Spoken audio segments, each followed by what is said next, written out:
आज एक बहुत अच्छी किस्सा बता रहा हूँ आपको। मैं टॉपिक पढ़ा रहा था नेचुरल रिसोर्स।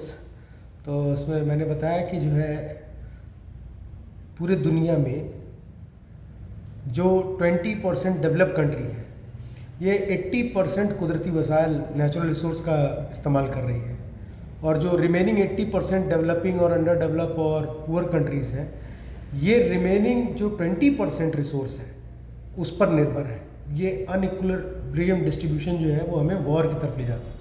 अचानक से मेरे दिमाग में ख्याल आया कि यदि हम पूरी दुनिया में मौजूद बंदूकों की गोलियां गिने, पूरे दुनिया में मौजूद बंदूकों की गोलियां गिने और with reference to the human being, तो मैं गारंटी से कह सकता हूं कि मेरे धरती पर जितनी बंदूक की गोलियां हैं वो पूरे धरती पे जितनी आबादी है इसको 4 बार साफ कर सकती हैं।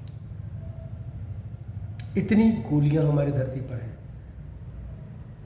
और जो ह्यूमैनिटी है उसके लिए मैं आपको एक बता रहा हूं कि हमारी धरती पर इतना अनाज नहीं है कि पूरे धरती के लोगों को एक टाइम हम खाना खिला पाए। ये डिस्ट्रीब्यूशन हम कर रहे हैं ह्यूमैनिटी के नाम। पूरे धरती के लोगों को आप सोचिए कि आप अगर 2 टाइम खाना खा रहे हो या 3 टाइम खाना खा रहे हो तो कहीं ना कहीं एक टाइम तो कोई ना कोई भूखा है ही। हम नहीं खिला सकते पूरे धरती के लोगों को, हम 2 टाइम खाना नहीं खिला सकते, और 4 धरती की बराबर की आबादी को मारने के लिए हमारे पास गोलियां हैं, बुलेट्स भी हैं। और इसी तरह से रिसोर्सेज का दोहन हो रहा है, और ये दोहन जो है ये इतना डिजास्टरस है कि ये कैटास्ट्रॉफी है। और ये कैटास्ट्रॉफी ह्यूमैनिटी को एक समय में 3rd वर्ल्ड वॉर की तरफ ले जाएगी। बहुत साल पहले अटल बिहारी वाजपेयी जी ने कहा था कि जो है 3rd वर्ल्ड वॉर जो है वो उस पे होगा, रिसोर्सेज पे होगा। We are fighting for resources in Iraq, resource oil, in Afghanistan resource, everywhere, in Ukraine resource, land resource, हर जगह पर हम रिसोर्स के लिए लड़ रहे हैं। अगर आप पूरे युद्ध में, पूरी दुनिया में जितने भी वॉर्स हुए हैं या हो रहे हैं या चलेंगे, उसका केंद्र बिंदु देखोगे तो वो है रिसोर्स, और हम सिर्फ रिसोर्स के लिए लड़ते रहेंगे। और यही मानवता का सत्य है। आप महाभारत को भी उठा के देखो, महाभारत में भी 5 गांव मांगा था, दे देते तो झगड़ा ना होता। जमीन, लैंड एरिया के लिए ही बात हो रही है। रिसोर्स है ये, रिसोर्सेज, और हम रिसोर्सेज के लिए लड़ रहे हैं क्योंकि ये हमारी नियति बन चुकी है। हमारी आबादी ह्यूमन बीइंग की बढ़ती जा रही है। इंडिया की बात करते हैं, इन कंटेक्स्ट टू इंडिया, हमारी आबादी चीन से ज़्यादा है, हमारे पास क्षेत्रफल चीन से कम है, और हमारे पास जो एग्रीकल्चर है, वो जो प्रोडक्शन है वो भी चाइना से कम है। तो खाद्यान्न संकट तो आपके सामने खड़ा ही है।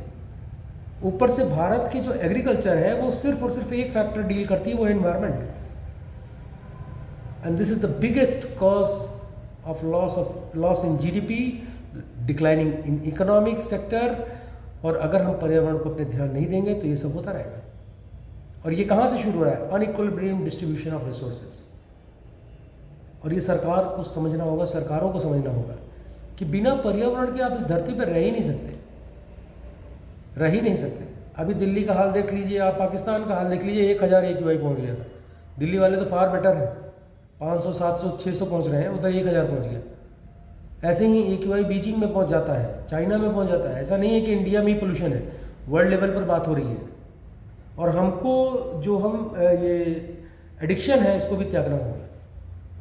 परंतु मेन मुद्दा जो हमको ये लगा रिसोर्स का, वो बहुत ही जस्टिफाइड लगा कि देखिए कैसे हम जो है रिसोर्स को लेकर अपने हैं कंजर्वेटिव टाइप नेचर, परंतु वहीं पे अगर हम बुलेट्स की बात कर रहे हैं जिसमें वॉर शामिल है, जिसमें जान माल का नुकसान शामिल है, तो वहाँ देखिए हमारे पास प्लेंटी ऑफ रिसोर्सेज है। और जब खाना खाने की बात आती है, कितने लोग भूखे रहे, कितने लोगों को एक टाइम का खाना नहीं नसीब होता, कितने लोग एक टाइम केवल ब्रेड खा के रह जाते हैं। क्योंकि पूरे धरती की आबादी की तुलना में अगर हम प्रोडक्शन को देखें ना तो लेस है। कभी इसकी क्लास में बहुत बनाऊंगा रिसोर्स पर नेचुरल, और वो बहुत बड़ी बड़ी क्लास बनेगी। पर ये बेहद दुखद है कि हम उस रिसोर्स को लेकर एक्टिव नहीं हैं, कंजर्वेटिव नहीं है। जिसको होना चाहिए, जिसको नहीं होना चाहिए, उस पर हम हैं।